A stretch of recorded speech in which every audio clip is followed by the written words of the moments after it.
Movie tie-in games are dross. Say it with me, even the word dross. Movie tie-in games are dross. Very good. Movie tie-in games are dross. We know this. Either they suffer from low budgets, rushed development, and forced story arcs, or they don't even try to be derivative, such as Blast Entertainment's inexplicable Home Alone game, which comes across more like the adventures of Calvin McAllison defending his house against the wet beavers. But mercifully, once in a blue moon, when the wind is in the right direction and Blast are too busy working on Babe 2 Pig on the Settee, a movie tie-in game will be released and not be dross. And I, would you believe, have a list here of 10. 10! Now, before you set the comment section on fire, we're only allowing games that are clear adaptations of a specific movie's narrative, as opposed to original stories that merely take place in a movie universe. No Alien Isolation, no The Thing, and definitely not the Judge Dredd game where the fat people have wheels. This isn't even a movie universe, I just wanted to show the clip. I'm Peter from TripleJump, and here are 10 movie tie-in games that were actually good. Number 10, Batman Begins. When you look this game up on review aggregator sites, it always ends up with, it's alright, yeah. But that ain't fair. Based, of course, on the Christopher Nolan hit of the same name, this is a very commendable effort at transforming a movie into a video gaming experience. It's not quite Rocksteady's Arkham, admittedly, in that it's linear as hell and the combat is rather uninspired, but it does manage to do something that even the greatest movie tie-in games sometimes miss the mark on, in that it follows the plot of the film more than just superficially and features just shy of a full house of returning cast members. It's not even short on innovation either. Honouring the very essence of Batman as a character, the game combined gadgetry with a brilliant fear system, allowing the player to incapacitate opponents through intimidation alone. Not bad for a game that released 4 years before Arkham Asylum. Number 9, The Lord of the Rings: The Two Towers. The video game version of The Two Towers is a third-person hack-and-slash RPG. The player assumes the role of several Lord of the Rings characters and is invited to hack and/or slash their way through a series of very well-crafted landscapes brimming with classic enemies such as orcs and orangutans. It's just so refreshing to see actual love and care put into a game like this. You know, you play something like Eragon or Narnia and it's like, okay, this is sort of like the film, you've got similar looking characters in a similar looking world performing similar looking feats, but do I really feel it? I don't. The Two Towers is one of those movie games where you see the cover, you build a mental picture of what you hope it will be like, and then you play it, and it actually ticks every single box, from its wonderful soundtrack to its rewarding upgrade system. I particularly love the FMV cutscenes ripped straight from the movie, which are blended with in-engine footage to tie everything together. The only thing that's lacking is a clip of one of the many Cockney-sounding orcs. So, apples and pears, hello? I'll chop your bollocks off and chew on your knob. Apples and pears, hello? Number 8, Sega's Aladdin. This is in many ways an unrivaled Disney video game experience. You boot it up, the genie shoots Iago with a starter pistol, and then the title screen music begins. This game just has it all. Platform routes to decipher, colour palettes to die for, and a massive baddie list.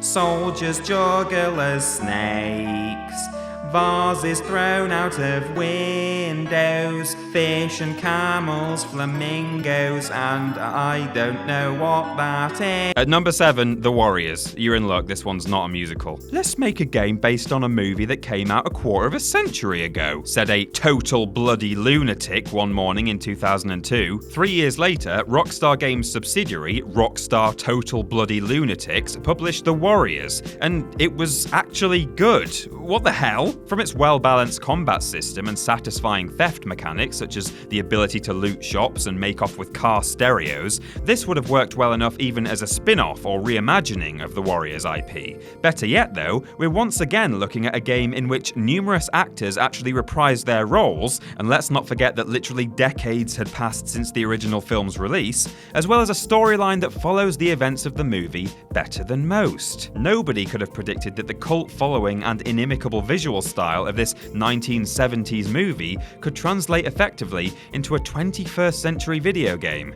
But that is where we were all wrong. Look at this. Number 6, Peter Jackson's King Kong, the official game of the movie. Not likely to be nominated for a TripleJump Concise Title Award, the Peter Jackson's King Kong video game is another overlooked gem in my ever-humbling opinion. It is unnecessarily difficult at times and contains a whole lot of extra filler that wasn't part of the film's plot, but you have to look beyond all that to understand why it received an enormous pile of 8s and 9s out of 10, which, remember, is no mean feat for a movie tie-in video game. Crucially, this is not just a glorified ad for the film. The King Kong game is a challenging, captivating, and rather artistic blend of survival FPS and third-person giant gorilla simulator, one of my favourite genres. A particularly interesting feature is there's hardly any HUD at all, with the player either having to physically look inside their magazine to check how many bullets are remaining, or listen to Jack's internal monologue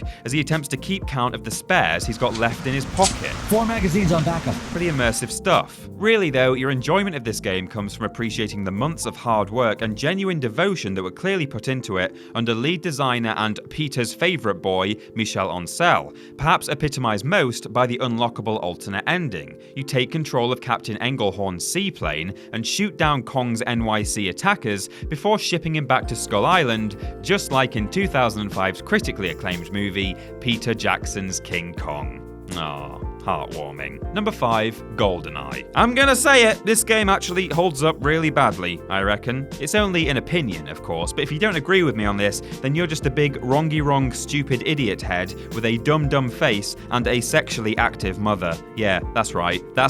Still, 8 million copies sold, sound designed to make your bed rock, and a legacy that leaves it beloved and talked about to this very day. Can't really argue with any of that. Goldeneye, it's number 5 in the list, just promise you won't ever actually go back and play it, please. Number 4, Lego Star Wars, the complete saga. Lego have released all manner of movie tie-ins over the past decade, from Potter to Pirates, and they're all pretty good, the format remaining largely unchanged since it debuted in the mid-2000s with the Star Wars films. Gameplay is a quirky blend of model building, lightsaber and blaster combat, vehicular segments, and puzzles that can only be solved by combining the many unique character abilities. For example, R2 can open certain doors, Jedi can use the Force, and Jar Jar Binks can be a single block of pasty beige tofu. Look at him. Though there have been numerous improvements to the overall polish of the LEGO movie tie-ins since the Star Wars saga was adapted, I still feel like they knew exactly what they were doing in choosing these movies as the first outing. The sheer variety of characters means the abilities are not only diverse, but can also be divvied up properly and feel more natural than in other entries in the series. And the juxtaposition of hammy LEGO comedy with mythic space opera is a total knockout. The other games are good, but this one was good first. Number 3, Harry Potter and the inability to choose between the two PS1 games. Yeah, that's right, breaking the rules again. Call it a wildcard entry if you really have to. I mean, objectively speaking, I don't actually have the right to call either of these games top 3 material, let alone both of them. They look like ass, even for the era. What with the finger painting textures and meme Hagrid and Ginny definitely just Voldemort in a ginger wig Weasley over here, my god. But Bertie my bots and call me Mrs. Norris if these aren't some of the most charming and charismatic games of the age. Visuals aside, there's a childlike innocence about them that fits the more light-hearted Chris Columbus movies down to a T. The voice acting is actually pretty convincing a lot of the time, and the whole experience is adorned by Jeremy Soul's enchanting soundtrack. One of my favourites in all of video gaming, in fact. Best of all, the games not only hit most of the narrative points of the films, albeit in a rather rushed manner at times, but also feature some fantastic extra scenes like a mid-term trip to Diagon Alley and various encounters with Peeves the Poltergeist. I have to be honest and say the PC versions are objectively better visually and mechanically, but there's something about this rough and ready homespun quality that, for me, cements the PS1 adaptations as genuine classics. Anyone with me on this? How about you? No. Ugh. Number 2, Toy Story 2. Hey, congratulations to Traveller's Tales for just being so good most of the time. They made this, and all of these, and A Bug's Life, which I absolutely adore and would love to add to this list, but yeah, definitely can't get away with that one. Toy Story 2 though, eh? Textbook presentation in every way. The models, the colours, the voices, the music, the scale, the I want to actually walk it down the aisle and marry it. Running around as a teeny tiny toy in this giant vibrant world overflowing with animated objects and satisfying traversables not only gives you a splendidly accurate idea of what it's like being as small as I am, but also just makes for a damn good game. You go into first person mode and you can see Buzz's face reflected back in the visor. It's just so true to the source material. I can't get enough. Just feed it straight into my veins. And number 1, Spider-Man 2.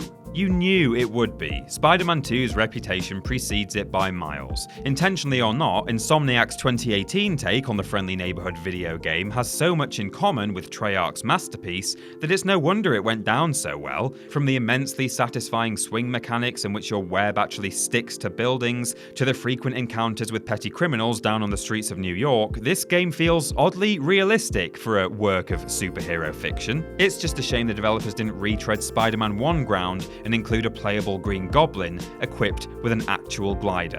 Imagine delivering pizzas on this thing, well hey! It was mighty good of Insomniac to bring us such a great original Spidey game last year, but make no mistake, they were very much pipped at the post by an incredible movie tie-in experience a whole 14 years earlier, which still stands up remarkably well to this day.